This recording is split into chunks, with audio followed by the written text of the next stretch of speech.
நேயர்களுக்கு வணக்கம். நாட்டில் அரசியல் பிரச்சனைகள் பேசுபொருளாக இருந்த காலம் மாறி இன்றளவிலே பொருளாதார நெருக்கடியை தொடர்ந்து பொருளாதார பிரச்சனைகளும் அதனால் ஏற்படக்கூடிய சமூக பாதிப்புகள் மக்கள் மத்தியில் பேசுபொருளாகி இருக்கக்கூடிய ஒரு காலகட்டத்தில் இருக்கிறோம். இந்த காலகட்டத்தில் பொருளாதாரம் சார்ந்து ஏற்படக்கூடிய பிரச்சனைகளால் மக்கள் அதிக அளவிலே பாதிக்கப்பட்டிருக்கின்ற அதே நேரம் இந்த பிரச்சனைகளுக்கு குறிப்பாக அரசாங்கத்தையும் அதன் கீழ் இயங்கக்கூடிய மத்திய வங்கியையும் குறை கூறுகிற ஒரு போக்கையும் பார்க்கிறோம். ஆக உண்மையிலேயே மத்திய வங்கியினுடைய பணிகள் என்ன? இந்த பொருளாதாரத்தை சீரமைப்பதற்கு மத்திய வங்கி எத்தகைய நடவடிக்கைகளை முன்னெடுத்திருக்கிறது? இப்போது பொருளாதாரம் உண்மையில் எவ்வாறானது ஒரு நிலையில் இருக்கிறது? இதனுடைய எதிர்கால எதிர்பார்க்கைகள் என்னவாக இருக்கிறது என்பது பற்றிய விளக்கங்கள் மக்களிடம் பற்றாக்குறையாக இருக்கிறது. அதே போல் அதனை கொடுக்க வேண்டிய கடமையும் எங்களுக்கு இருக்கிறது. ஆகவே இன்று நம்முடைய விசேட நேர்காணல் ஒன்றுக்காக இலங்கை மத்திய வங்கியினுடைய பொருளாதார ஆராய்ச்சி திணைக்களத்தின் பணிப்பாளர் கலாநிதி சுஜிதா ஜெகஜீவன் அவர்கள் இணைந்திருக்கின்றார். வணக்கம். வணக்கம். நலமாக இருக்கிறீர்களா? முதலாவதா உங்களுக்கு நன்றி சொல்ல வேண்டும். ஏனென்றால் உங்களுடைய பணிச்சுமைக்கு மத்தியிலும் எங்களுக்காக நேரத்தை ஒதுக்கி தந்ததுக்கு. நேரடியாக நாங்கள் முதலாவது கேள்விக்குள்ளே போகலாம் என்று சொன்னால், இப்போ நாடு பொருளாதார நெருக்கடிக்கு முகம் கொடுத்திருக்கக்கூடிய ஒரு சூழ்நிலையில் ஏற்கனவே கூறியது போல அதிகளவான பிரச்சனைகள் ஏற்படுகிற போது மக்கள் நேராக மத்திய வங்கியை நோக்கி கை நீட்டுகின்றனர். அதே போல் மத்திய வங்கி ஒரு அரச கட்டமைப்பாக இருந்தாலும் அது சுயாதீனமாக இயங்கக்கூடிய இந்த தலையீடுகளும் இன்றி இயங்கக்கூடிய ஒரு கட்டமைப்பு. ஆக உண்மையிலேயே மத்திய வங்கிக்கு என்று விதிக்கப்பட்டிருக்கக்கூடிய பணிகள் ஆணைகள் என்ன? அதாவது மத்திய வங்கி எந்தெந்த விஷயங்களில் பொருளாதாரம் சார்ந்து பொறுப்பு கூறுற கடப்பாட்டை கொண்டிருக்கு என்பது பற்றி விளக்க முடியுமா? நன்றி. நல்லதொரு கேள்வி. பொதுவாக பொதுமக்களுக்கு இடையிலே அரசாங்கத்திற்கும் மத்திய வங்கிக்கும் இடையிலான தொடர்பு என்ன, மத்திய வங்கியின் பொருளாதாரம் மீதான அதன் பங்களிப்பு என்ன என்பது தொடர்பாக பல்வேறு சந்தேகங்கள் இருக்கின்றதை காணக்கூடியதாக இருக்கின்றது. சில வேளைகளில் மத்திய வங்கியின் கீழ் வராத சில விடயங்களுக்காகவும் மத்திய வங்கியை குறை கூறுகின்ற நிலைமைகளும் காணப்படுகின்றது.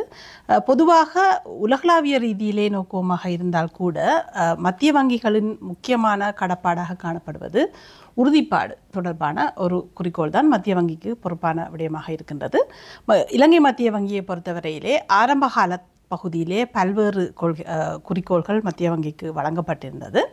ஆனாலும் காலம் செல்ல செல்ல அனைத்து குறிக்கோள்களையும் பூர்த்தி செய்வதற்கு மத்திய வங்கியிடம் அதற்கு தேவையான கருவிகள், டூல்ஸ் என்று சொல்வார்கள், அந்த டூல்ஸ் இல்லாத நிலைமை ஒன்று காணப்பட்டதை காணக்கூடியதாக இருக்கின்றது. அதன் காரணமாக படிப்படியாக மத்திய வங்கியின் குறிக்கோளானது இந்த உறுதிப்பாட்டினை சார்ந்த குறிக்கோளாக மாற்றமடைய தொடங்கியது. 2002ஆம் ஆண்டிலே ஒரு மாற்றம் ஒன்று ஏற்பட்டது. அதன் பின்னர் கடந்த ஆண்டிலே 2023ஆம் ஆண்டிலே மத்திய வங்கிக்கான புதிய சட்டம் ஒன்று சட்டவாக்கம் அடைந்திருக்கின்றது.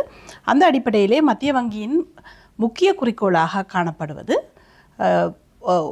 உள்நாட்டு விலை உறுதிப்பாட்டினை மேம்படுத்துவது. இந்த உள்நாட்டு விலை உறுதிப்பாடு என்பது பணவீக்கத்தினை தாழ்ந்ததாகவும் தளமலற்றதாகவும் காணப்படும் அளவிலே பேணுவது என்பது விலை உறுதிப்பாடு என்பதாக காணப்படுவது. அது முக்கியமான தலையாய கடமையாக காணப்படுகின்றது. இதற்கு மேலதிகமாக அடுத்த குறிக்கோளாக காணப்படுவது நிதியியல் முறைமையின் உறுதிப்பாடு. இதற்கு மேலதிகமாக மத்திய வங்கியினால் பல்வேறு தொழிற்பாடுகள் மேற்கொள்ளப்படுகின்றன. உதாரணமாக இலங்கையிலே பணத்தினை வெளியிடுவது, நாணய தாள்கள், நாணய குட்டிகளை வெளியிடுவது மத்திய வங்கியாக காணப்படுகின்றது. அதே போல் கொடுக்கல் வாங்கல்கள் தொடர்பான பேமெண்ட்ஸ் அண்ட் செட்டில்மெண்ட் என்று சொல்வார்கள், தீர்ப்பனவு மற்றும் கொடுப்பனவு போன்றவற்கு பொறுப்பாக இருப்பது மத்திய வங்கியாக காணப்படுகின்றது. அதே போல் இந்த நிதியியல் முறைமை உறுதிப்பாடு என்பதற்கு கீழே வங்கிகள் மற்றும் உரிமம் பெற்ற லைசன்ஸ் வங்கி எல்லா நிறுவனங்களை மேற்பார்வை செய்வது மத்திய வங்கியாக காணப்படுகின்றது. அதே போல் தற்பொழுது பார்த்தீர்களாக இருந்தால் சில ஏஜென்சி ஃபங்க்ஷன்ஸ், முகவர் தொழிற்பாடுகள் என்று காணப்படுவது, உதாரணமாக ஊழியர் சோமலாப நிதியம், அதே போல் FIU என்று சொல்வார்கள், நிதியியல் உளவறிதல் பிரிவு போன்றவற்றை நடைமுறைப்படுத்துவது. அதே போல் முக்கியமான பொருளாதாரம் சார்ந்த தரவுகளை தொகுப்பதும் வெளியிடுவதும், அதே போல் பொருளாதாரம் சார்ந்த அறிக்கைகளை வெளியிடுவது போன்ற சில முக்கியமான விடயங்களுக்கு மத்திய வங்கி பொறுப்பாக காணப்படுகின்றது. ஆக நீங்கள் கூறியிருந்ததை போல குறிப்பாக உறுதிப்பாடு சார்ந்து மத்திய வங்கிக்கு ஒரு பொறுப்பு இருக்கிறது. ஆக பணவீக்கத்தை கட்டுப்படுத்தி அந்த பணத்திட உறுதிப்பாட்டை பேணுறதுலேயும் மத்திய வங்கி பொறுப்பு கூற வேண்டிய ஒரு நிலையில இருக்கு. இப்போ கடந்த காலத்தில் 2022ஆம் ஆண்டு ஒரு பொருளாதார நெருக்கடி தீவிரமடைந்த போது நாங்கள் பார்த்த ஒரு விஷயம், பணவீக்கம் மட்டுமீறிய அளவில் கூடினது. அப்போ அதற்கு மத்திய வங்கி பொறுப்பு கூற வேண்டிய ஒரு நிலை இருக்கு. அதுக்கு என்ன காரணம்? 2022ஆம் ஆண்டு பணவீக்கத்தினை நோக்கமாக இருந்தால் அதற்கு பல்வேறு காரணங்கள் காரணமாக இருந்தது. பொதுவாக பணவீக்கம் ஏற்படுத்துவதற்கான காரணங்களை 2 விதமாக பிரிக்கலாம். ஒன்று கேள்வி தூண்டல் பணவீக்கம், டிமாண்ட் புல் இன்ஃப்ளேஷன் என்று சொல்வார்கள். மற்றது நிரம்பல் பக்கத்தின் மூலமாக சப்ளை ட்ரிவன் என்று சொல்வார்கள். அந்த 2 காரணங்கள் மிக முக்கியமான காரணங்களாக இருக்கலாம். 2022ஆம் ஆண்டை பொறுத்தவரையிலே இந்த பணவீக்கம் ஏற்பட்டதற்கு இந்த 2 காரணங்களும் ஒரே நேரத்தில் பங்களிப்பு செய்ததனை காணக்கூடியதாக இருக்கின்றது. கேள்வி என்ற அடிப்படையில் நோக்கமாக இருந்தால் அனைவருக்கும் தெரிந்தது போல அந்த கோவிட் கால பகுதியிலே பல்வேறு பிரச்சனைகளுக்கு அரசாங்கம் முகம் கொடுத்தது. அதே போல் அதற்கு முன்னர் மேற்கொள்ளப்பட்ட சில ஃபிஸ்கல் இறை தொடர்பான சில காரணங்களின் காரணமாக அரசாங்கத்தின் வருமானம் குறைவடைந்து வரி சலுகைகள் வழங்கியதன் காரணமாக அரசாங்கத்தின் வருமானம் குறைவடைந்து செலவுகள் அதிகரித்ததன் காரணமாக அந்த வரவு செலவு திட்ட பற்றாக்குறையை பூர்த்தி செய்வதற்காக மத்திய வங்கி நிதியை வழங்க வேண்டிய தேவை ஒன்று காணப்பட்டது. அதன் காரணமாக பொருளாதாரத்திலே பணத்தின் பிளக்கம் அதிகரித்ததன் காரணமாக படிப்படியாக ஒரு கேள்வியினை அடிப்படையாக கொண்ட ஒரு நுகர்வு அதிகரித்து, முதலீடு அதிகரித்து, அதனால் ஒரு கேள்வியினை அடிப்படையாக கொண்ட பணவீக்க நிலைமை ஒன்று காணப்பட்டது. அதே போல் 2வது நிரம்பல் பக்கத்தினை பார்த்தோமாக இருந்தால் இந்த கோவிட் கால பகுதியின் பின்னர் உலகளாவிய ரீதியில், இலங்கையில் மாத்திரமில்லாமல் உலகளாவிய ரீதியிலேயே பணவீக்கம் ஒரு பிரச்சனையாக மாறியது. கோவிட் முடிவடைந்த பின்னர் பொருளாதாரங்கள் மீட்சி பாதையில் சென்ற பொழுது பொருட்களுக்கான கேள்விகள் அதிகரித்தது. முக்கியமாக உலகளாவிய ரீதியிலேயே எண்ணெய் விலைகள், அதே போல் சில உணவு பண்டங்களின் விலைகள், எரிவாயு போன்றவற்றின் விலைகள் தொடர்ச்சியாக அதிகரித்து சென்றதையும் காணக்கூடியதாக இருந்தது. பொதுவாக இந்த இலங்கையை பொறுத்தவரையிலே சில முக்கியமான பண்டங்களுக்கு இலங்கை ஏனைய நாடுகளில் தங்கியிருக்கின்றது. உதாரணமாக எண்ணெய், மசகெண்ணெய் போன்ற பொருட்களை பார்த்தோமாக இருந்தால் இலங்கையில் அது உற்பத்தி செய்யப்படுவதில்லை. அதன் காரணமாக உலகளாவிய சந்தையிலேயே தங்கியிருக்க வேண்டிய நிலைமை ஒன்று காணப்படுகின்றது. ஆனால் இலங்கையை பொறுத்தவரையில் என்ன நடந்ததுன்னு சொன்னால், சில முக்கியமான நிர்வாக விலைகள் என்பது அட்மினிஸ்ட்ரேட்டிவ் ப்ரைஸஸ் என்று சொல்வார்கள். இந்த பெட்ரோல், டீசல் போன்றவற்றின் விலை, அதே போல் சில எரிவாயு போன்றவற்றின் விலை, அதே போல் மின்சாரத்தின் விலை, அவை கன ஆண்டுகளாக மாற்றமில்லாமல் பேணப்பட்டு வந்ததனை காணக்கூடியதாக இருந்தது.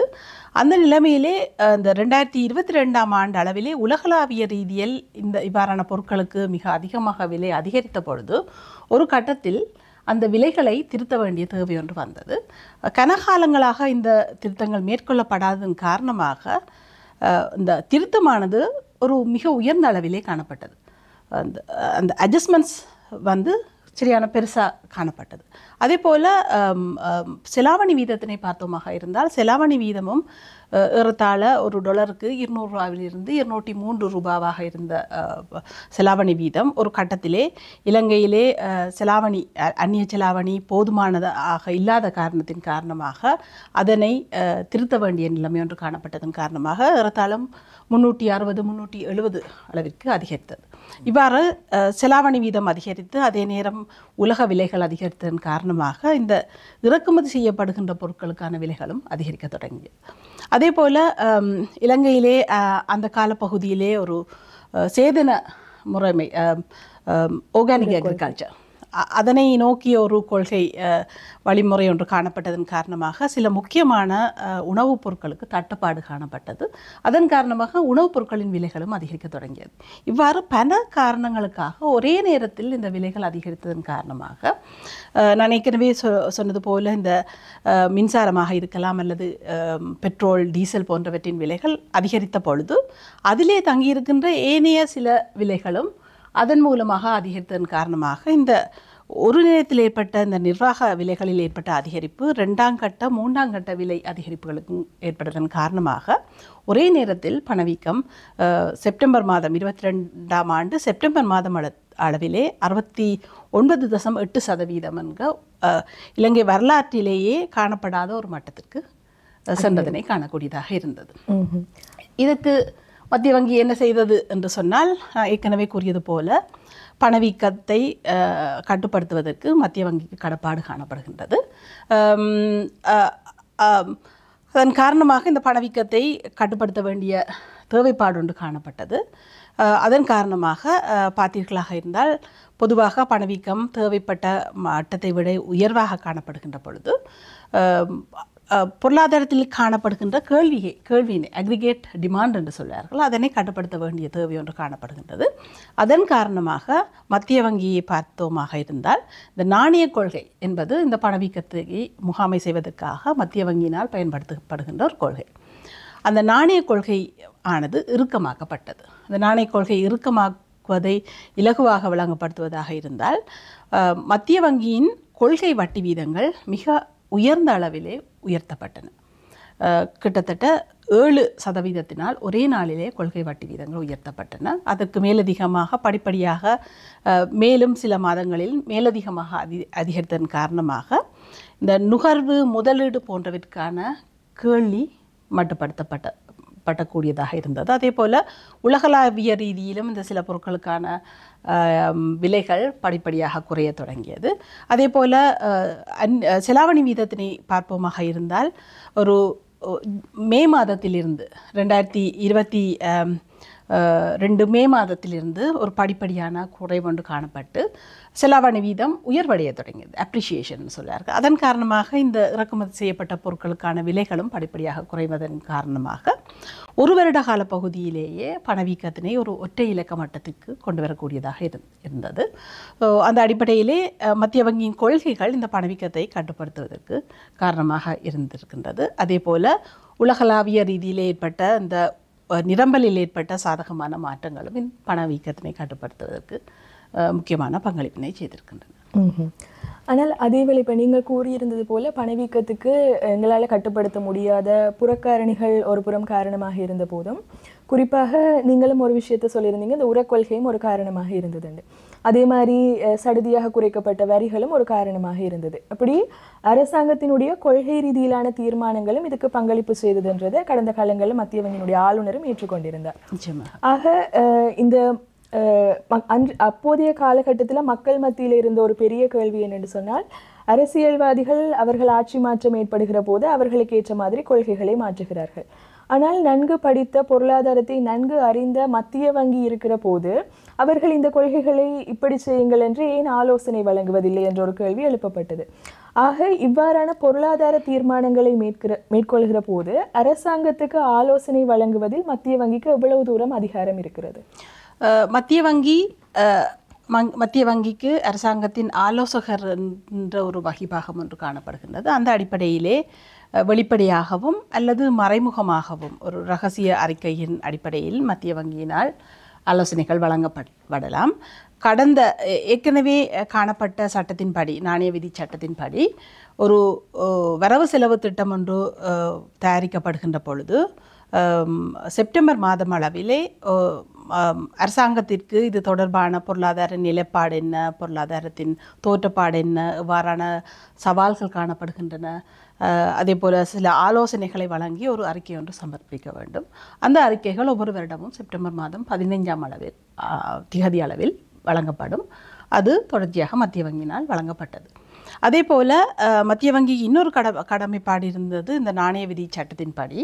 அதன்படி பணவீக்கமானது 10% விட அதிகமாக காணப்படுகின்ற பொழுது ஒரு அறிக்கையினை நிதியமைச்சருக்கு சமர்ப்பிக்க வேணும். அதே போல் இந்த வெளிநாட்டு ஒதுக்குகள் தொடர்பாக ஒரு குறைவு எதிர்பார்க்கப்படும், குறைவானது மிக அதிகமாக இருந்தால் அது வெளிநாட்டுத்துறையினை பாதிக்கும் என்ற அடிப்படையிலே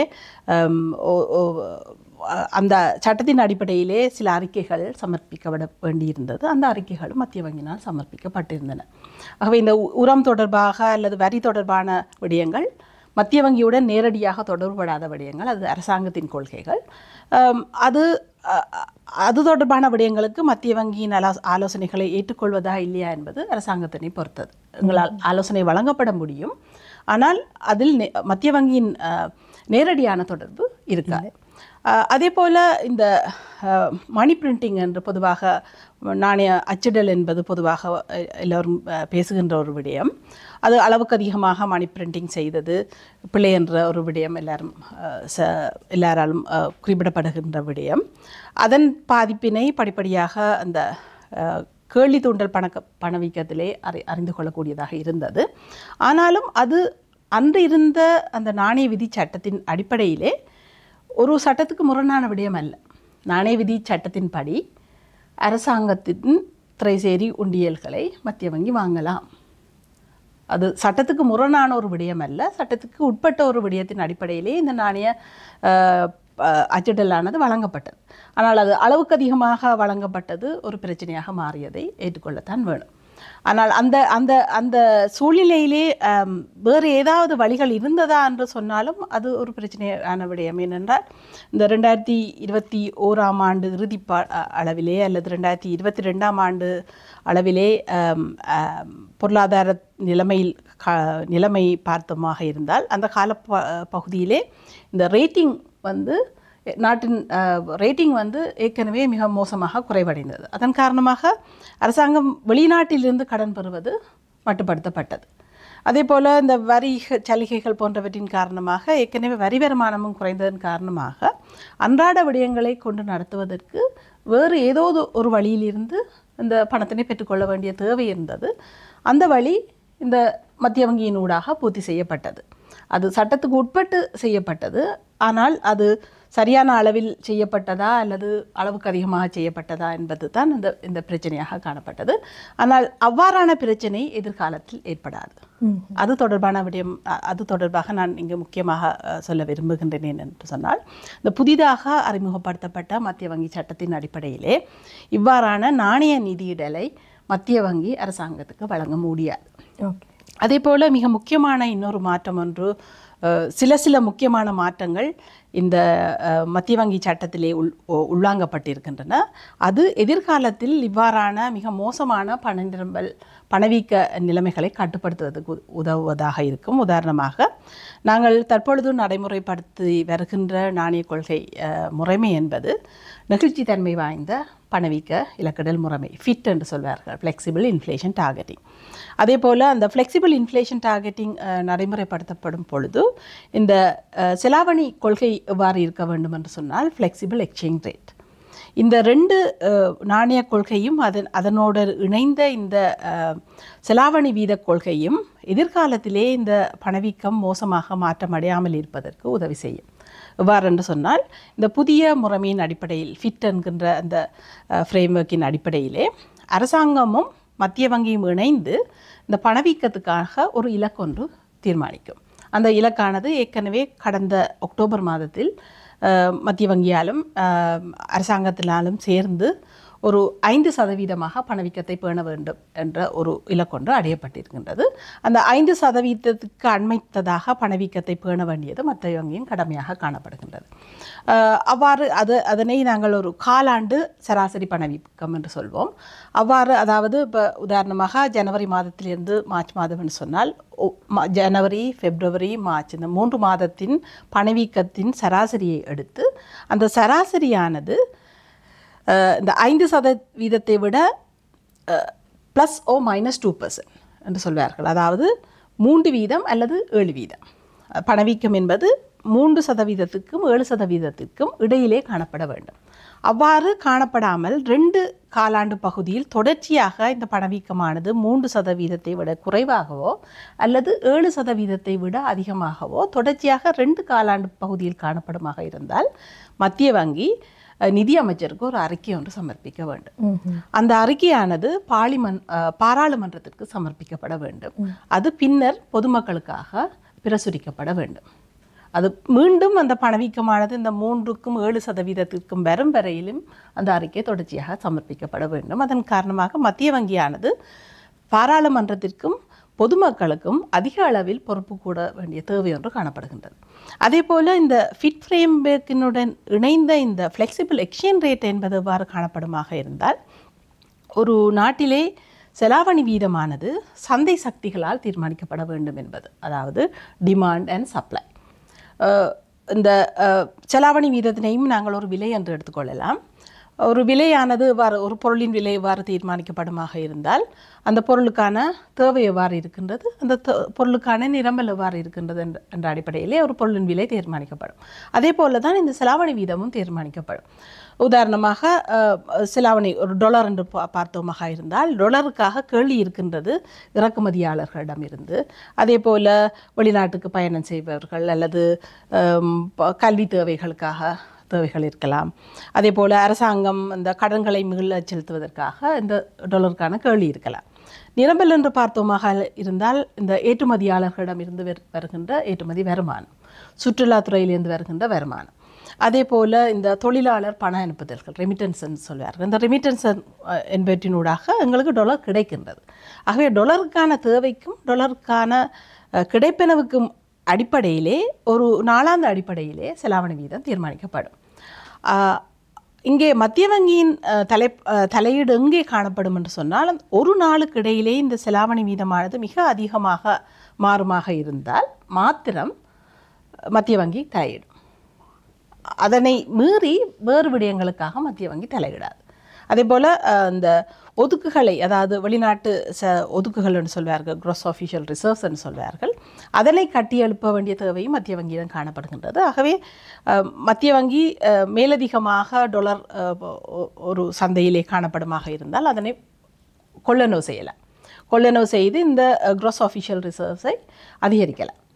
ஆனால் ஒரு செலாவணி வீதத்தினை கட்டுப்படுத்துவதற்காக, உதாரணமாக தற்பொழுது $100 பெறுமதி $290 இருக்கின்றது என்று வைத்துக்கொள்வோமாக இருந்தால், மத்திய வங்கி தீர்மானிக்க முடியாது 270 என்ற மட்டத்தில் பேணுவோம் என்று ஒரு எடுகோலை எடுத்து அதன் அடிப்படையிலே அந்த $290 $270 குறைப்பதற்காக மத்திய வங்கி தன்னுடைய க்ராஸ் ஆஃபிஷியல் ரிசர்வ்ஸிலிருந்து சந்தைக்கு வழங்க முடியாது. எவ்வாறு தலையிடலாம் என்று சொன்னால், மிக அதிகமாக ஒரு நாளுக்கு இடையிலே தளம்பல்கள் காணப்படும் பொழுது அந்த தளம்பலை குறைப்பதற்காக மாத்திரம் மத்திய வங்கி அந்த $1 வழங்கி அந்த தளம்பலை கட்டுப்படுத்தலாம். ஆகவே அந்த முந்தி இருந்த மாதிரி ஒரே நேரத்தில் திடீரென அந்த செலாவணி வீதங்கள் மாற்றமடைவது புதிய முறைமையின் கீழ் இல்லாமல் போகும். அதே போல் இன்னும் ஒரு மிக முக்கியமான விடயம், இந்த புதிய சட்டத்தின் கீழ் கொண்டு வரப்பட்ட மிக முக்கியமான விடயம், முந்தியிருந்த முறைமையின் அடிப்படையிலே மத்திய வங்கியின் தீர்மானம் எடுத்தலுக்கு பொறுப்பாக இருந்த சபை நாணய சபை. அந்த நாணய சபையிலே திரைசேரியின் செயலாளர் ஒரு அங்கத்தவராக இருப்பார்.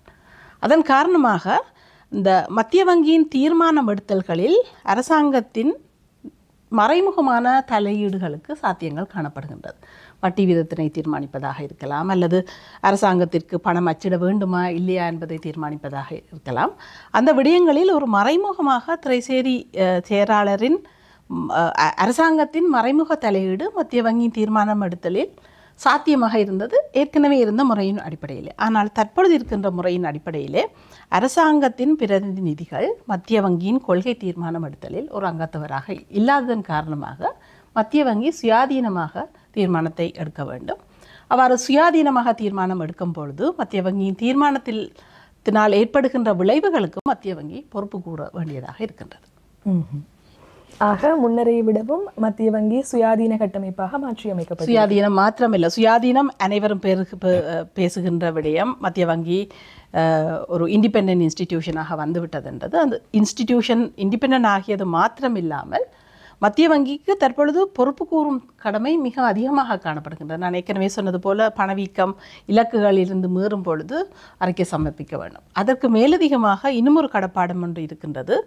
மத்திய வங்கியின் ஆளுநர் மற்றும் மத்திய வங்கியின் 2 விதமான சபைகள் தற்பொழுது காணப்படுகின்றன. ஆளும் சபை என்ற ஒரு சபை காணப்படுகின்றது. அதே போல் நாணய கொள்கை சபை என்று சொல்லி இன்னொரு சபை காணப்படுகின்றது, governing board and monetary policy board. இந்த 2 சபையில் இருக்கின்ற அங்கத்தவர்களும் மத்திய வங்கியின் பிரதி ஆளுநர்களும் ஒவ்வொரு 4 மாத அடிப்படையிலும் பாராளுமன்றத்திற்கு மத்திய வங்கியின் கொள்கை தொடர்பாக பொறுப்பு கூட வேண்டிய கடமை ஒன்று காணப்படுகின்றது. பாராளுமன்றத்தினால் இந்த ஆளுநரும் குழு அங்கத்தவர்களும் பிரதி ஆளுநர்களும் அழைக்கப்பட்டு அவர்களிடமிருந்து பாராளுமன்ற உறுப்பினர்கள் கேள்விகளை கேட்டு அதற்கு பதில் சொல்ல வேண்டிய கடப்பாடு மத்திய வங்கிக்கு காணப்படுகின்றது. கடந்த செப்டம்பர் மாதத்தில் இவ்வாறான ஒரு கூட்டம் ஒன்று பாராளுமன்றத்தில் நடைபெற்று பாராளுமன்ற உறுப்பினர்களின் கேள்விகளுக்கு மத்திய வங்கி ஆளுநர் பதிலளித்ததை காணக்கூடியதாக இருக்கின்றது. இது ஒவ்வொரு 4 மாதத்திற்கும் ஒரு முறையும் இவ்வாறான சாத்தியங்கள் காணப்படுவதன் காரணமாக தற்பொழுது மத்திய வங்கியானது அதிக அளவிலே பொறுப்பு கூற வேண்டிய தேவை ஒன்று காணப்படுகின்றது. இவ்வாறான முறைமை ஏற்கனவே இருந்ததில்லை. ஆகவே இவ்வாறான ஏதாவது பொருளாதாரத்தில் ஏதாவது பிரச்சனைகள் கட்டியெழுப்பப்படும் பொழுது அதனை பாராளுமன்றத்திற்கு எடுத்துச் செல்வதற்கு மத்திய வங்கிக்கு ஒரு வழி ஒன்று கிடைத்திருக்கின்றது. அதே போல பாராளுமன்ற உறுப்பினர்களுக்கு பொருளாதாரம் தொடர்பான விளக்கங்களோ அல்லது மத்திய வங்கியின் தீர்மானங்கள் தொடர்பான ஏதாவது பிரச்சனைகள் காணப்படுமாக இருந்தால் அது தொடர்பாக கேள்வி எழுப்புவதற்கும் பாராளுமன்றத்திற்கு தற்பொழுது அதிகாரம் இருக்கின்றது. இவ்வாறான தற்பொழுது அநேகமான பாராளுமன்ற அமர்வுகளும் அது பொதுவாக பொதுமக்களுக்கு கிடைக்கக்கூடியதாக இருப்பதன் காரணமாக பொதுமக்களுக்கான பொறுப்பு கூறல் தன்மையும் தற்பொழுது அதிகரித்திருக்கின்றது. ஆக நீங்கள் இந்த புதிய சட்டத்தின் பிரகாரம் சொல்லியிருந்த ஒரு விஷயம், இந்த பணவீக்க எல்லைகள் குறிப்பிட்ட காலப்பகுதியில் மிகையாகவோ இல்லாட்டி குறைவாகவோ இருக்கிற போது அறிக்கை சமர்ப்பிக்க வேண்டும் என்று. இப்போ எங்களை பொறுத்த வரைக்கும் நாடு ஒரு பொருளாதார நெருக்கடிக்கு முகம் கொடுத்திருந்த போது இந்த பணவீக்கம் ஏற்படுகிற போது அது எப்படி மக்களுடைய வாழ்வாதாரத்தில் பாரிய தாக்கத்தை ஏற்படுத்தும் என்றதை மக்கள் நடைமுறையிலேயே உணர்ந்து விட்டுச்சு. ஆனால் பண சுருக்கம் ஏற்படுகிற போது அது எவ்வாறான ஒரு தாக்கத்தை ஏற்படுத்தும், இப்போதைய பண சுருக்கம் இன்னும் தொடருமாக இருந்தால் அது எங்களுடைய வாழ்வாதாரத்தில் எப்படியான தாக்கத்தை ஏற்படுத்தும் என்றது பற்றிய போதிய விழிப்புணர்வு இல்லை.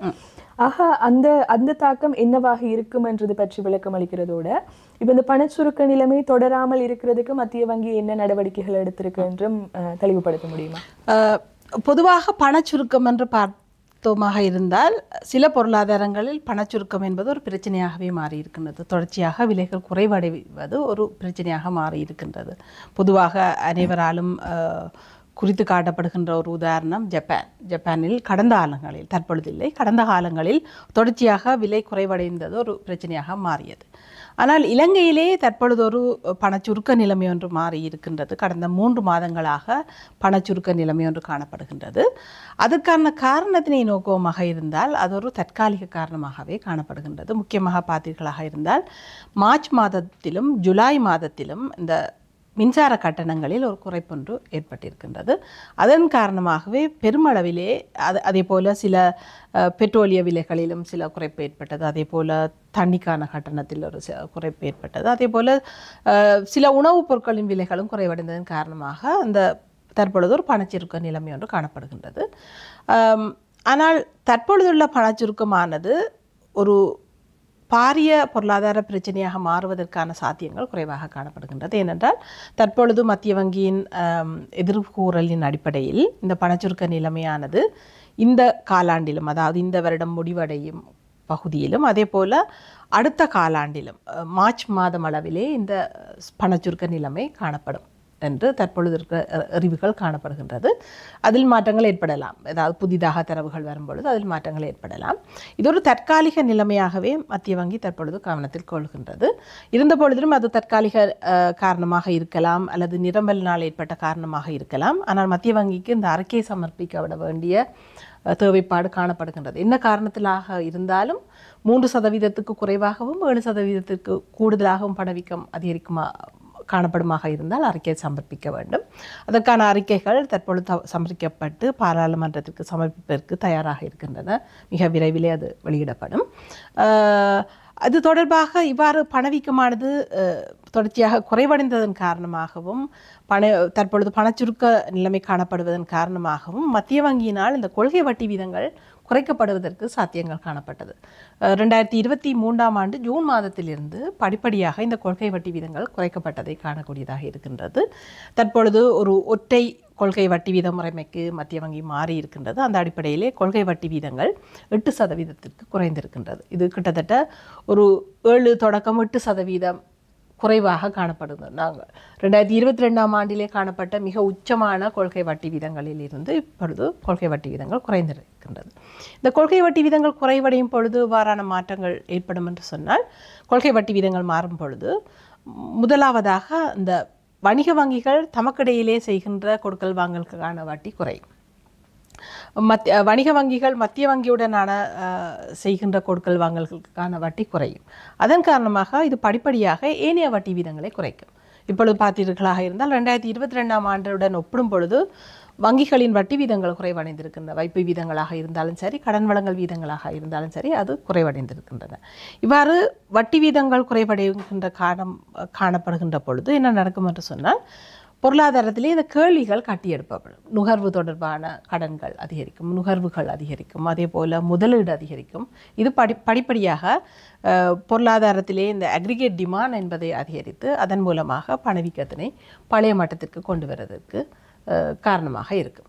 தற்பொழுதுள்ள அறிவு கூறலின் அடிப்படையிலே கடன் அடுத்து வருகின்ற 2025ஆம் ஆண்டின் நடுப்பகுதியில் இருந்து மீண்டும் ஒரு பணவீக்க நிலைமை ஒன்று ஏற்படும். 2025ஆம் ஆண்டு இறுதி அளவிலே அது ஏறத்தாழ இந்த இலக்கிடப்பட்ட 5% நோக்கி நகரும் என்று தற்பொழுது அறிவு செய்யப்பட்டிருக்கின்றது. இன்னொரு முக்கியமான விடயம், அந்த தற்பொழுதுள்ள இந்த பணச் சுருக்கமானது பொதுமக்களுக்கும் வியாபாரங்களுக்கும் ஒரு சிறிய அளவிலே நன்மை பயக்கக்கூடியதாக காணப்படுகின்றது. ஏனென்று சொன்னால், ஏற்கனவே சொன்னது போல ஒரு வரலாற்று ரீதியிலேயே மிக அதிகமான பணவீக்கம் ஒன்று காணப்பட்டது 2022ஆம் ஆண்டிலே. இந்த பணவீக்கம் அதிகரிக்கும் பொழுது என்ன நடக்கும் என்று சொன்னால், விலைகள் மிக உயர்வாக காணப்படும். அந்த விலைகள் உயர்வாக காணப்படும் பொழுது செப்டம்பர் மாதத்திலே இருந்த விலைகள் தான் மிக உயர்வான விலை என்று சொன்னால், அந்த அக்டோபர் மாதத்திலே ஒரு 2% பணவீக்கம் இருக்கும் என்று சொன்னால் அதன்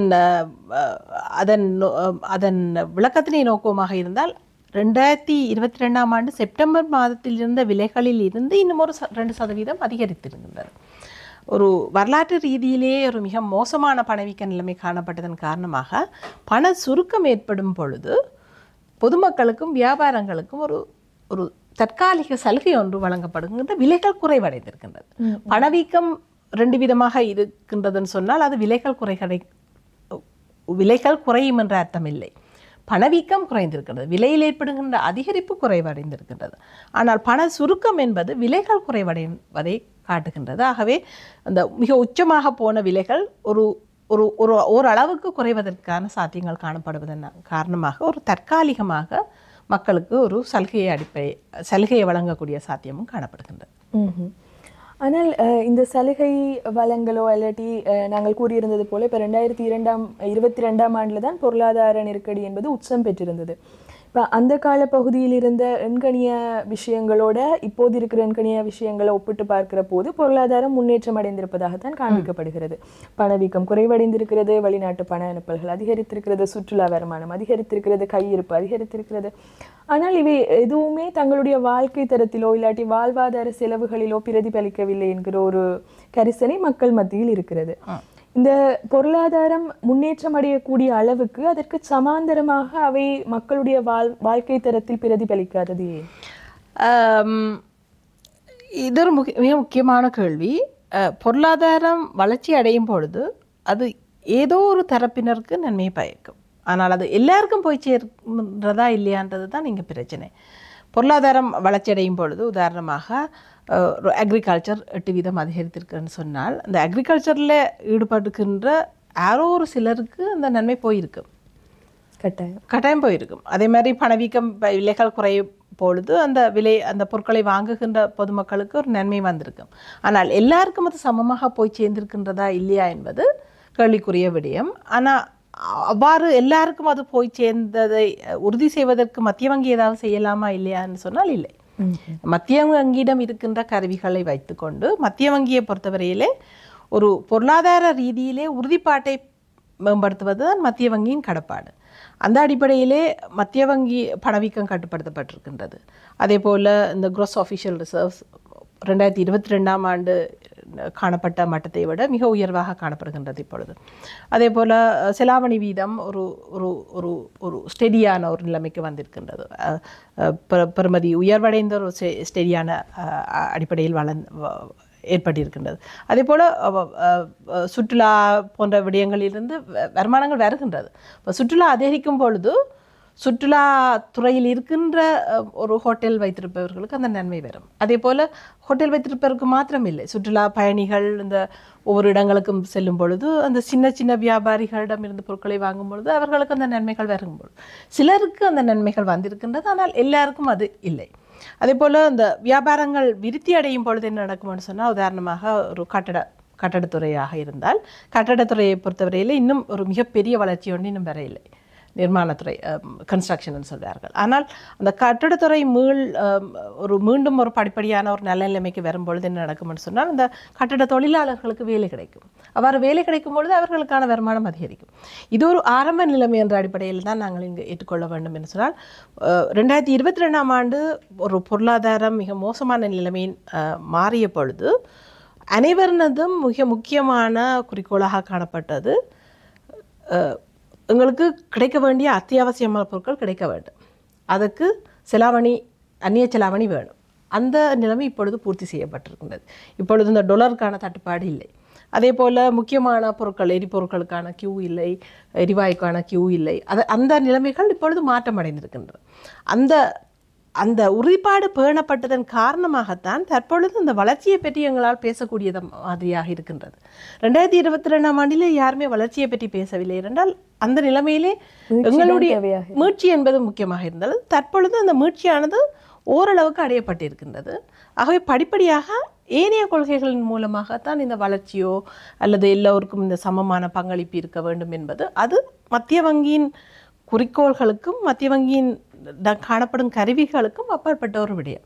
இதற்கு அரசாங்கமும் அரசாங்கத்தின் ஏனைய நிறுவனங்களும் அது தொடர்பான கொள்கைகளை அமைத்து அதற்கு வழி சமைக்க வேண்டும். ஆனால் தற்பொழுது இந்த நன்மைகள் சிலருக்கு சென்றடைந்திருக்கின்றது. இந்த வளர்ச்சி, இந்த உறுதிப்பாட்டின் நன்மைகள், இந்த வளர்ச்சியின் நன்மைகள் சிலருக்கு போய் சேர்ந்திருக்கின்றது. ஆனால் எல்லோருக்கும் போய் சேர்ந்திருக்கின்றதா என்றால் அது ஒரு கேள்விக்குரிய விடயமாகவே இருக்கின்றது. ஆக இப்போ அண்மைய சில வாரங்களாக இந்த அத்தியாவசிய பொருட்களில் சில பொருட்கள் அவதானிக்கப்படுகிற தட்டுப்பாடு, விலையேற்றம் இவற்றுக்கும் பொறுப்பு கூற வேண்டிய ஒரு கடப்பாடு அரசாங்கத்திற்கு தான் இருக்கும் இல்லையா? எல்லாவிடையும் அதனை கட்டுப்படுத்தக்கூடிய இல்லாட்டி அதில் தலையீடு செய்யக்கூடிய அதிகாரம் மத்திய வங்கிக்கு இருக்கிறதா? இது நான் சொன்ன மாதிரி இது ஒரு நிரம்பல் தொடர்பான விடயம். பொருட்களுக்கான தட்டுப்பாடு வருகின்ற பொழுது அதற்கு மத்திய வங்கி பொறுப்பேற்க வேண்டுமா என்றால் இல்லை. அதற்கென்று வேறு நிறுவனங்கள் இருக்கின்றன, அவை இதற்கு பொறுப்பு கூற வேண்டிய தேவை இருக்கின்றது. அதற்காக ஏற்கனவே அரசாங்கம் சில கொள்கைகளை எடுத்திருக்கின்றது. அதன் விளைவுகளை பார்க்கலாம். ஆனால் அதன் மூலமாக விலைகள் அதிகரித்து அதன் மூலமாக பணவீக்கத்தில் மாற்றங்கள் ஏற்படுகின்ற பொழுது அந்த பணவீக்கம் நாங்கள் எதிர்பார்க்கப்பட்ட இலக்கிடப்பட்ட மட்டத்தை விட மாறுமாக இருந்தால் அதற்கு பொறுப்பு கூற வேண்டிய, ஒட்டுமொத்தமாக விலைகளில் மாற்றம் ஏற்படுகின்ற பொழுது அதற்கு பொறுப்பு கூற வேண்டிய தன்மை மத்திய வங்கியிடம் இருக்கின்றது. அடுத்ததாக மிக முக்கியமாக இந்த பொருளாதார நெருக்கடியுடன் பேசுபொருளான ஒரு விடயம் சர்வதேச நாணய நிதியத்துடனான இந்த ஒப்பந்தம். இந்த ஒப்பந்தம் கடந்த அரசாங்கத்தினுடைய காலத்தில் மத்திய வங்கியினுடைய அதீத முயற்சியோடு எட்டப்பட்டு இப்போது புதிய அரசாங்கம் வருவதற்கு முன்பாக இந்த தேர்தல் பிரச்சாரங்களின் போது இந்த சர்வதேச நாணய நிதி ஒப்பந்தம் மக்களுக்கு தீங்கு இல்லாத வகையில் மாற்றியமைக்கப்படும், அதில் மறுசீரமைப்புகள் மேற்கொள்ளப்படும் என்ற ஒரு வாக்குறுதியை தற்போதைய தேசிய மக்கள் சக்தி அரசாங்கம் வழங்கியிருந்தது. ஆனால் அது அரசாங்கத்துக்கு வந்த பிறகு அண்மையில் 3ஆம் கட்ட மீளாய்வு தொடர்பான உத்தியோகத்தர் மட்ட இணக்கப்பாடு எட்டப்பட்ட போது ஒரு சில தரப்பினர் இது அவ்வாறே எந்தவித மாற்றங்களும் இன்றி இந்த இணக்கப்பாடு எட்டப்பட்டிருப்பதாக குறிப்பாக எதிர்க்கட்சியினர் குற்றம் சாட்டுகின்றனர். ஆனால் அண்மையில் ஆளுநர் அதாவது அந்த வரையறைகளுக்கு உட்பட்டு சில மாறுதல்கள் செய்யப்பட்டிருப்பதாக சுட்டிக்காட்டியிருந்தார். அந்த மாறுதல்கள் என்ன என்பது பற்றி பகிர்ந்து கொள்ளக்கூடிய வாய்ப்பு இருக்கிறதா? இங்கு அரசாங்கம் தொடர்பான விடயங்கள் தொடர்பாக நான் கருத்து கூற விரும்பவில்லை. இந்த நாணய நிதியத்துடனான உடன்படிக்கையினை கொண்டு செல்வதா இல்லையா என்பது அரசாங்கத்தின் தீர்மானம். அதில் எவ்வாறான மாற்றங்களை செய்ய வேண்டும், ஏற்கனவே வழங்கப்பட்ட அந்த இலக்குகளுக்கு அமைவாக செய்ய வேண்டுமா அல்லது அதனை மீள வேண்டுமா என்பது இவை அனைத்தையுமே அரசாங்கத்தின் தீர்மானமாக காணப்படுகின்றது. ஆனால் தற்பொழுது உள்ள நிலைமையின் அடிப்படையிலே அரசாங்கமானது ஏற்கனவே ஏற்றுக்கொள்ளப்பட்ட அந்த முக்கியமான சில இலக்குகள் இருக்கின்றது. முக்கியமாக அரசாங்கத்தின் வருமானம், அரசாங்கத்தின் பிரைமரி பேலன்ஸ் என்று சொல்வார்கள், ஆரம்ப மிகுதி எவ்வாறாக காணப்படும் என்பது இந்த IMF உடன்படிக்கையின மிக முக்கியமான ஒரு இலக்காக காணப்படுவது இந்த ஆரம்ப மீதி, பிரைமரி பேலன்ஸ். அதே போல் அரசாங்கத்தின் வருமானம் ஒரு உள்நாட்டு உற்பத்தியின் சதவீதமாக எவ்வளவு காணப்படும் என்பது ஒரு மிக முக்கியமான ஒரு இலக்காக காணப்படுகின்றது. அந்த இலக்குகளுக்கு உட்பட்டு சில மாற்றங்களை செய்வதற்கு அரசாங்கம் தற்பொழுது கவனம் செலுத்தி வருகின்றது. அந்த அடிப்படையிலேயே இந்த உத்தியோகபூர்வ மட்ட இணக்கப்பாடுகள் தற்பொழுது செய்யப்பட்டிருக்கின்றன. ஆனால் இவ்வாறான மாற்றங்கள் செய்யப்பட்டது என்பது தொடர்பாக இப்பொழுது அது தொடர்பான விடயங்கள் வெளிவரும் என்று சொன்னால், இந்த அலுவல் மட்ட இணக்கப்பாடு பூர்த்தி செய்யப்பட்டதன் பின்னர் அந்த அலுவல் மட்ட உடன்படிக்கையின் அடிப்படையிலான விடயங்கள் IMF-இன் இயக்குனர் சபைக்கு போக வேண்டும். அவர்களுக்கு சமர்ப்பிக்கப்பட்டு அவர்களினால் தான் இந்த தீர்மானம் ஒன்று எடுக்கப்படும். அவ்வாறு தீர்மானம் எடுக்கப்பட்டதன் பின்னரே அது பொதுமக்களுக்கு கிடைக்கக்கூடிய ஒரு விடயமாக காணப்படும். பொதுவாக அந்த இயக்குனர் சபையின் தீர்மானம் மேற்கொள்ளப்பட்டதன் பின்னர் IMF-இனால் ஒரு ஸ்டாஃப் ரிப்போர்ட் என்று சொல்லி ஒரு ரிப்போர்ட் ஒன்று பிரசுரிக்கப்படும். அந்த பிரசுரிக்கப்படுகின்ற அந்த ரிப்போர்ட்டிலே எவ்வாறான விடயங்கள் மாற்றமடைந்திருக்கின்றன என்பது தொடர்பான விடயங்கள் உள்ளடக்கப்படும். தற்பொழுது அது அரசாங்கத்துக்கும் IMF-க்கும் இடையிலான ஒரு இணங்கப்பட்ட ஒரு விடயமாகவே காணப்படுகின்றது. அது தற்பொழுது இன்னமும் பொதுமக்களுக்கு கிடைக்கக்கூடியதாக இல்லை. அது தொடர்பாக நான் கதைக்கவும் முடியாது. அதே போல் IMF-னுடைய இன்னொரு குறிப்பான மிக முக்கிய நிபந்தனைகளில் ஒன்றாக இருக்கக்கூடிய இந்த கடன் மறுசீரமைப்பினுடைய இறுதிக்கட்ட பூர்த்தி என்பது இப்போது எந்த மட்டத்தில் இருக்கிறது?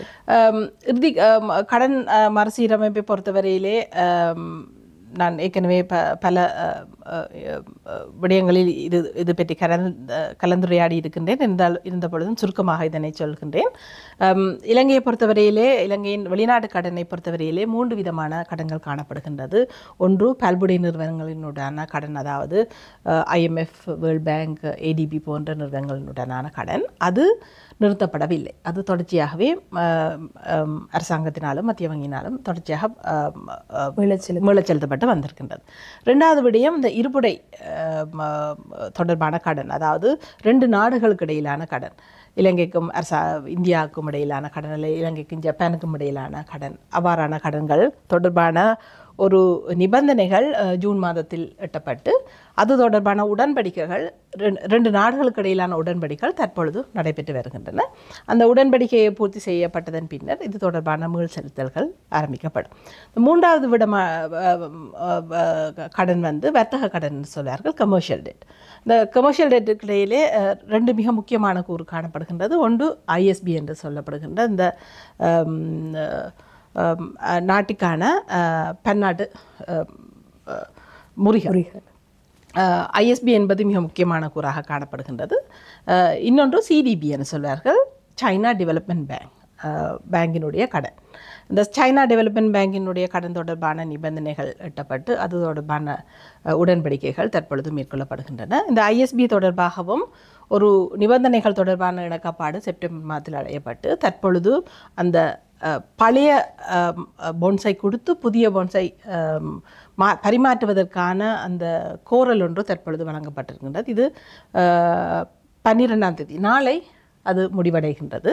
அந்த பரிமாற்றமானது ஒரு சாத்தியமானதாக அல்லது நாங்கள் எதிர்பார்க்கப்பட்ட மட்டத்தில் அடையுமாக இருந்தால் அடுத்து வருகின்ற சில வாரங்களில் இது தொடர்பான செட்டில்மெண்ட் முடிவடைந்து அடுத்த வருட ஆரம்ப பகுதியில் இருந்து இவை ஒரு பூர்த்தி செய்யப்படக்கூடிய சாத்தியங்கள் காணப்படுகின்றன.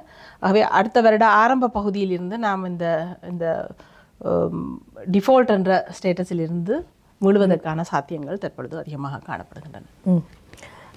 அடுத்ததாக இந்த மத்திய வங்கி அறிமுகப்படுத்தி இருக்கக்கூடிய ஒற்றை வட்டி வீத கொள்கை, இவ்வளவு நாள் 2 வட்டி வீதங்கள் நீங்கள் அறிவித்து கொண்டு வந்தீங்க. இப்போ ஒற்றை கொள்கை வட்டி வீதத்துக்கு மாறி இருக்கிறீங்க. அதை நீங்கள் ஓரிரவு வட்டி வீதம் என்று அடையாளப்படுத்துகிறீர்கள். ஆனால் இந்த வட்டி வீதம் இந்த மாற்றம் செய்யப்பட்டிருப்பதனால் தங்களுக்கு கிடைக்கக்கூடிய நன்மை என்ன என்பது பற்றிய போதிய விளக்கம் மக்களுக்கு இல்லை. அதே போல இந்த வட்டி வீதம் வளமையாக வங்கி வட்டி வீதங்களில் எத்தகைய தாக்கத்தை செலுத்தும், வைப்புகளிலோ அல்லது கடன்களிலோ எத்தகைய தாக்கத்தை செலுத்தும் என்பது பற்றிய விளக்கமும் போதிய அளவில்லை. அது பற்றி விளக்கப்படுத்த முடியும். இந்த ஒற்றை வட்டி வீதத்திற்கு மத்திய வங்கியின் மாறியதன் காரணமாக பொதுமக்களுக்கு நேரடியாக ஏதாவது நன்மை இருக்குமா என்று சொன்னால் இல்லை. இது ஏன் நாங்கள் இந்த முறைமைக்கு மாறினோம் என்று சொன்னால், அந்த மத்திய வங்கியினால் இந்த கொள்கை வட்டி வீதங்கள் தொடர்பாக அல்லது வட்டி வீதங்கள் பொருளாதாரத்தில் வட்டி வீதம் எவ்வாறு காணப்படும் என்பது தொடர்பாக மத்திய வங்கியின் தொடர்பூட்டலை இலகுபடுத்துவதற்காகத்தான் இந்த மாற்றம் ஒன்று ஏற்பட்டது. நாங்கள் முன்னர் இருந்த முறையின் படையில் 2 கொள்கை வட்டி வீதங்கள் காணப்பட்டிருந்தன. துணைநில் வைப்பு வசதி வீதம், துணைநில் கடன் வழங்கல் வீதம், SDFR SLFR என்று சொல்வார்கள்.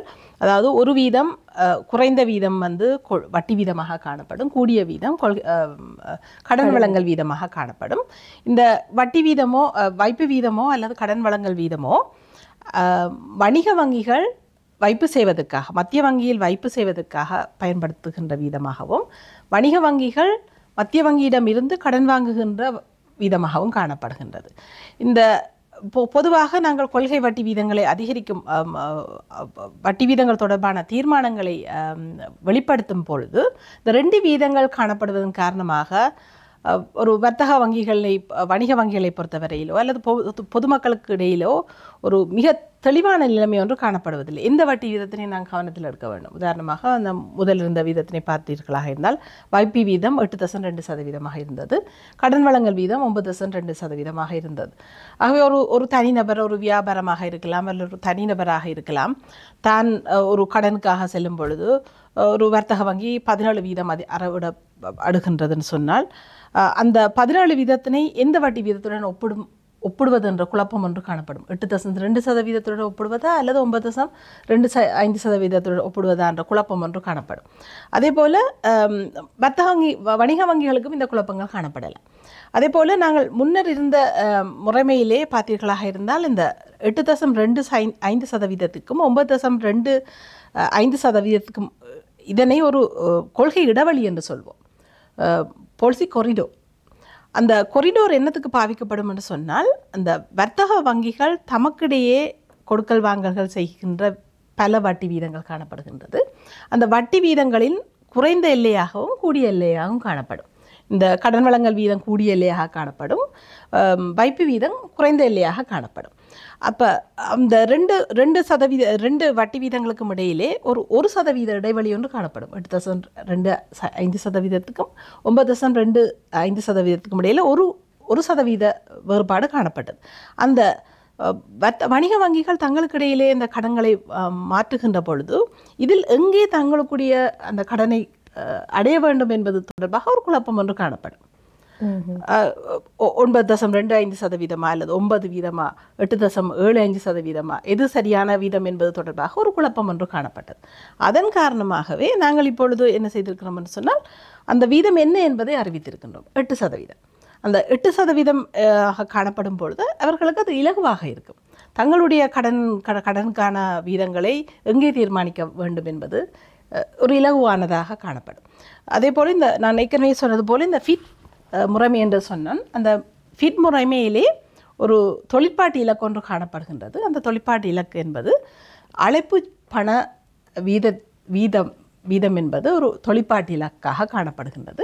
அதாவது பணவீக்கத்தை நாங்கள் 5% பேண வேண்டுமாக இருந்தால் நாங்கள் கொள்கை வட்டி வீதத்தை எந்த வீதத்தில் பேண வேண்டும். அந்த கொள்கை வட்டி வீதம் அந்த வீதத்தில் இருக்கும் பொழுது வங்கிகளுக்கு இடையிலான இந்த அழைப்பு பண வீதத்தின் சராசரி வீதம் இந்த மட்டத்தில் காணப்படும் என்பது மிக முக்கியமான. அதனை நாங்கள் தொடர்ச்சியாக அவதானித்து வருவோம். ஒவ்வொரு நாளும் அந்த வீதம் அவதானிக்கப்படும். இந்த சராசரியான அழைப்பு பண வீதம் என்பது இந்த ஃபிட் என்ற முறைமையின் ஒரு தொழிற்பாட்டு இலக்காக காணப்படுகின்றது. ஆகவே இந்த ஒரு வீதத்தினை ஓவர்நைட் பாலிசி ரேட் OPRன்னு சொல்வோம். இந்த ஓவர்நைட் பாலிசி ரேட்டினை அறிமுகம் செய்ததன் ஊடாக இந்த சராசரி அழைப்பு பண வீதத்தினை ஆவரேஜ் வெயிட்டட் கால் மணி ரேட் AWCMRன்னு சொல்வோம். இந்த AWCMRஐ எந்த மட்டத்தில் பேணுவது என்பது தற்பொழுது தெளிவுபடுத்தப்பட்டதன் காரணமாக வணிக வங்கிகள் தங்களுக்கு இடையிலான கொடுக்கல்களை சரியான மட்டத்தில் பேணலாம். அதன் காரணமாக வணிக வங்கிகள் தமது வைப்பு வீதங்கள் கடன் வளங்களை தீர்மானிக்கும் பொழுதும் இது மிக இலகுவாக இருக்கும். இந்த மட்டத்தில் பேண வேண்டும் என்பது தொடர்பாக அது இலகுபடுத்துவதன் காரணமாக இந்த வட்டி வீதங்கள் சரியான அளவில் பேணப்படுவது உறுதி செய்யப்படும். அது காலப்போக்கில் பொதுமக்களுக்கு நன்மை அடையும். ஆனால் உடனடியாக எந்தவித நேரடியான பாதிப்பும் பொதுமக்களுக்கு காணப்படாது. நிறைவாக நேர்காணலை போன்றே வருட நிறைவையும் நெருங்கி இருக்கிறோம். ஆக இந்த 2024ஆம் ஆண்டு பொருளாதார வளர்ச்சியோ அல்லது பொருளாதார அடைவு மட்டம் எவ்வாறு இருக்கிறது, அதே போல 2025ஆம் ஆண்டிலே பொருளாதாரம் இத்தகைய மட்டத்தை அடையும் என்பது தொடர்பில் மத்திய வங்கியினுடைய எதிர்பார்ப்புகள் என்னவாக இருக்கின்றன? நாங்கள் ஏற்கனவே கூறியது போல இந்த வருடத்திலே பொருளாதார வளர்ச்சி என்பது இந்த ஆண்டின் ஆரம்பத்திலே இந்த வருடம் ஒரு 3% அடிப்படையிலே பொருளாதாரம் வளர்ச்சி அடையும் என்று அறிவு கூறப்பட்டது. ஆனால் அதன் பின்னர் ஏற்பட்ட மாற்றங்கள் தரவுகளின் அடிப்படையிலே தற்பொழுது நாங்கள் எதிர்பார்த்ததை விட அதிகமாக பொருளாதாரம் வளர்ச்சி அடைந்ததை காணக்கூடியதாக இருக்கின்றது. அந்த அடிப்படையிலே இந்த வருடம் 2024ஆம் ஆண்டிலே பொருளாதாரமானது 4.5%க்கும் 5% இடையில் வளர்ச்சி அடைவதற்கு சாத்தியங்கள் காணப்படுகின்றது. அதே போல் அநேகமான மிக முக்கியமான குறிகாட்டிகளும் ஒரு ஒரு ஒரு மேம்பட்ட நிலைமையிலே காணப்படுகின்றது. அடுத்த வருடம் எவ்வாறு காணப்படும் என்று சொன்னால், இது அடுத்த வருடத்துக்கான அறிவுகூறல்களை நான் இப்பொழுது சொல்வது பொருத்தமாக இருக்காது. ஏனென்றால் உங்களுக்கு தெரிந்தது போல ஆண்டின் ஆரம்பத்திலே மத்திய வங்கியின் கொள்கைகள் தொடர்பாக ஆளுநரால் ஒரு அறிக்கை ஒன்று சமர்ப்பிக்கப்படும். ஆனுவல் பாலிசி ஸ்டேட்மெண்ட் என்று சொல்வார்கள். அது இந்த முறையும் செய்வதற்கு தீர்மானிக்கப்பட்டிருக்கின்றது. ஆகவே அந்த அறிக்கையிலே இது தொடர்பான விடயங்கள் ஆளுநர் உள்ளடக்குவார். அதே போல் ஏப்ரல் மாதம் அளவிலே மத்திய வங்கியின் ஆனுவல் எக்கனாமிக் ரிவ்யூ, வருடாந்த பொருளாதார மீளாய்வு என்பது, அதாவது முன்னர் ஆண்டறிக்கை போல தற்பொழுது மாற்றப்பட்ட அந்த புது சட்டத்தின் கீழ் மாற்றப்பட்ட அறிக்கையானது ஆனுவல் எக்கனாமிக் ரிவ்யூ என்பது அது ஏப்ரல் மாதம் அளவில் பிரசுரிக்கப்படும். அதில் இந்த விடயங்கள் மிக தெளிவாக உள்ளடக்கப்படும். ஆக நாட்டினுடைய பொருளாதார நிலைவரம் தொடர்பில் மக்களுக்கு போதிய தெளிவூட்டல்களை வழங்கும் விதமாக உங்களுடைய நேரத்தை ஒதுக்கி எம்மோடு இணைந்து கொண்டமைக்கு நன்றி.